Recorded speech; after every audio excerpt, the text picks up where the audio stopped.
السلام علیکم ورحمۃ اللہ وبرکاتہ۔ پیارے دوستو، کیسے ہو آپ؟ امید ہے آپ خیریت سے ہوں گے۔ ہم نے گزشتہ ویڈیو میں پہلا کلمہ طیبہ صحیح تلفظ اور ادائیگی کے ساتھ پڑھنا سیکھا تھا۔ آج ہم اسی سلسلے کو آگے بڑھاتے ہوئے دوسرا کلمہ شہادت سیکھیں گے۔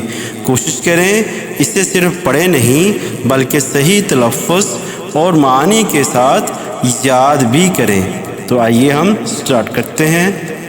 جی، اشہد اللہ الہ، اشہد اللہ الہ، یہ ہم نے جو الف ہے اس کو آگے لام کے ساتھ ملانا ہے۔ اشہد اللہ الہ، آواز ہماری نون کی بھی آئے گی لیکن ہم نے جو حمزہ ہے اس کو آگے لام کے ساتھ ملانا ہے۔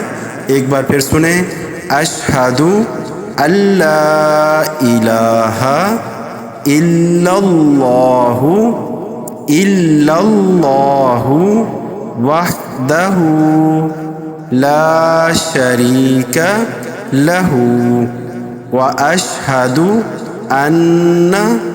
واشہد ان محمدن، ادھر ہم نے محمدن نہیں پڑھنا، محمدن پڑھیں گے۔ محمدن عبدہ ورسولہ۔ ایک بار پھر ریڈ کرتے ہیں ہم، اشہد اللہ الہ الا اللہ وحدہ لا شریک لہ واشہد ان محمدن عبدہ ورسولہ۔ اگر ہم اس کلمے کو اسی طرح تلفظ کے ساتھ ادا کریں گے تو ہمیں اس کا ثواب بھی ملے گا اور ہماری آخرت بھی بنے گی۔ اور اسی طرح آپ نے اپنے بچوں کو، اپنے بزرگوں کو بھی اسی طرح اپنے پیار اور محبت کے ساتھ سکھانا ہے۔